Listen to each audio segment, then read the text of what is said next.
നാം മറ്റുള്ളവരുടെ കവർച്ചക്കാരനാണോ കാവൽക്കാരനാണോ എന്നുള്ള ചിന്ത ഇന്നോ ഇന്നലെയോ തുടങ്ങിയതല്ല. ചരിത്രം അറിയപ്പെടുന്ന കാലം മുതൽ തന്നെ അതിനെക്കുറിച്ചുള്ള സൂചനകൾ നമ്മൾ കാണുന്നുണ്ട്.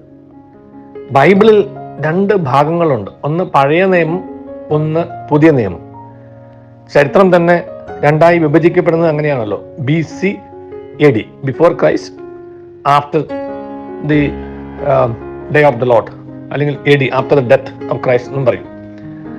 BC, before Christ. Before Christ എവിടെയാണ് എന്ന് മുതലാണ് ചരിത്രം ആരംഭിച്ചെന്ന് ആർക്കും വ്യക്തമായ സൂചനകളൊന്നുമില്ല. എന്തായാലും ആ വർഷം പുറകോട്ടാണ് എണ്ണുന്നത്. AD മുന്നോട്ട് എണ്ണുന്നു, BC പുറകോട്ട് എണ്ണുന്നു. അങ്ങനെ ചരിത്രം ആരംഭിച്ചെന്ന് പറയുന്ന ആദം, അങ്ങനെയുള്ള ആദാമിന്റെ സന്തതികൾ കായേനും ആബേലും എന്നുള്ളൊരു മനോഹരമായ പാട്ടുണ്ടായത്. അപ്പൊ ആ ചരിത്രം ആരംഭിച്ചതായിട്ട് നാം വായിച്ചറിയുന്ന ആ കാലഘട്ടത്തില് ആദ്യത്തെ മനുഷ്യനായ ആദത്തിനും ഹവ്വയ്ക്കും 2 മക്കളുണ്ടായിരുന്നത്, കായനും ആബേലും. ഈ കായനും ആബേലും 2 വ്യത്യസ്ത സ്വഭാവക്കാരാണ്. കായനാണ് മൂത്തത്, ആബേലാണ് ഇളയത്. ആബേൽ 2 പേർക്കും ആടുകളും മേയ്ക്കുന്ന ജോലിയായിരുന്നു. അപ്പൊ അവരും ദൈവത്തെ പ്രസാദിപ്പിക്കുന്ന, ദൈവത്തോട് പ്രാർത്ഥിക്കുന്ന ആളുകൾ തന്നെയായിരുന്നു. അപ്പൊ എല്ലാത്തിൻ്റെയും ഒരു പങ്ക് ദൈവത്തിന് എന്നുള്ള ഒരു കാഴ്ചപ്പാട് അന്നും ഉണ്ടായിരുന്നു. അപ്പൊ ആബേല് ഏറ്റവും നല്ല പങ്കെടുത്ത് ദൈവത്തിന് കൊടുത്തു, കായൻ ഒരു പങ്ക് ദൈവത്തിന് കൊടുത്തു. ചരിത്രത്തിൽ വായിക്കുന്നത് ഇങ്ങനെയാണ്. അങ്ങനെ നല്ല പങ്ക് കൊടുത്തവനിൽ ദൈവം പ്രസാദിച്ചു. ദൈവം അവനിൽ പ്രസാദിക്കുന്നത് കണ്ടപ്പോൾ കായന് അസൂയ തോന്നി. ഇതാണ് ചരിത്രത്തിൽ നാം വായിക്കുന്നത്.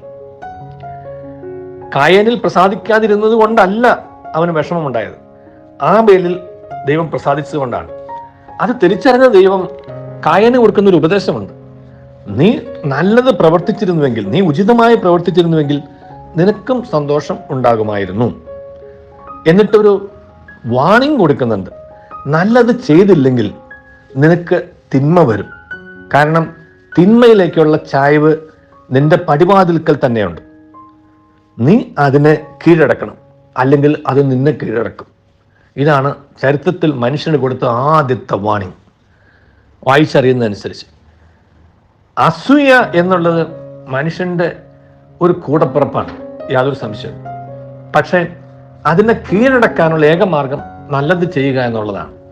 നല്ലത് ചെയ്തില്ല എന്നുണ്ടെങ്കിൽ നിന്റെ പടിവാതിൽക്ക് നിന്നിൽ തന്നെയുണ്ട് ആ തിന്മ എന്ന് തിരിച്ചറിയണം. നീ തിന്മയെ നന്മ കൊണ്ട് കീഴടക്കിയില്ലെങ്കിൽ നിന്നെ തിന്മ കീഴടക്കും. ഈ ഉപദേശം നമുക്ക് എല്ലാവർക്കും ഉള്ളതാണ്. ഈ കായൻ ആ ഉപദേശം സ്വീകരിച്ചില്ല.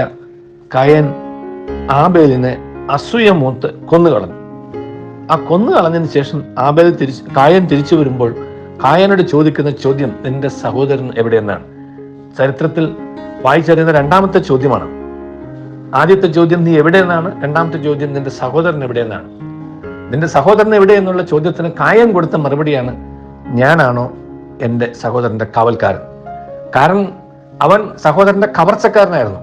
He committed theft on the life of Abel. ആബേലിന്റെ ജീവിതം കവർന്നെടുത്തതിന് ശേഷം വന്നപ്പോഴാണ് ഈ കായൻ ഈ തട്ടുത്തരം മറുപടിയായി കൊടുക്കുന്നത്, ഞാനാണോ സഹോദരന്റെ കാവൽക്കാരൻ.